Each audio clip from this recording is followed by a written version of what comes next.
Ganito nagpakita ang Panginoong Diyos sa akin, at narito ang isang bakol ng bunga ng tag-init.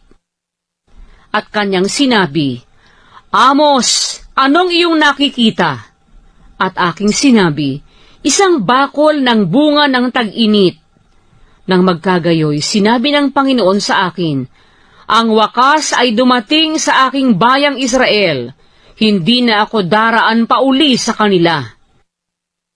At ang mga awit sa templo ay magiging mga pananambitan sa araw na yaon, sabi ng Panginoong Diyos. Ang mga bangkay ay magiging marami, sa bawat dako ay tahimik silang itatapon.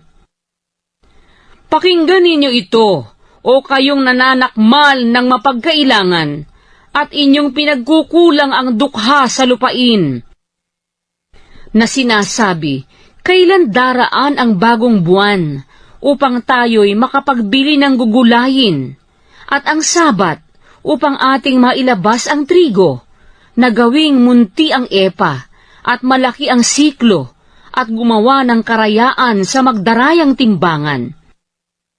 Upang ating mabili ng pilak ang dukha, at ng 2 paang panyapak ang mapagkailangan, at maipagbili ang pinagbithayan sa trigo.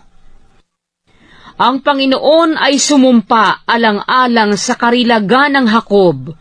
Tunay na hindi ko kalilimutan kailanman ang alinman sa kanilang mga gawa.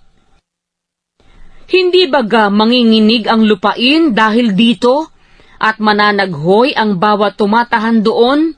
Oo, sasampang buo na gaya ng ilog, at mababagabag at lulubog uli gaya ng ilog ng Ehipto.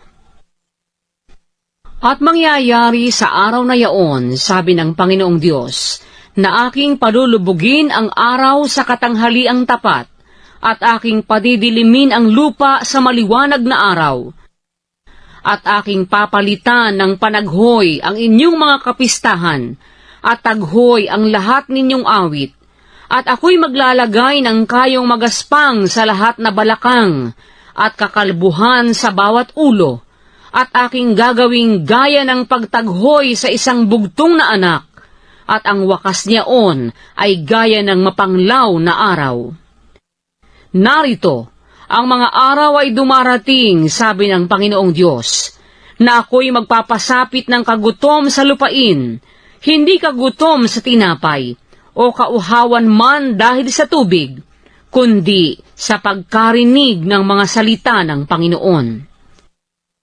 At sila'y magsisilaboy sa dagat, at mula sa hilagaan hanggang sa silanganan, sila'y magsisitakbo ng paroot parito upang hanapin ang salita ng Panginoon at hindi masusumpungan. Sa araw na yaon ay manglulupaypay sa uhaw ang mga magandang dalaga at ang mga binata. Silang nagsisisumpa sa pamamagitan ng kasalanan ng Samaria, at nagsasabi, buhay ang Diyos mo, O Dan, at buhay ang daan ng Beerseba. Sila'y mga bubuwal, at kailanmay hindi na mga kababangon.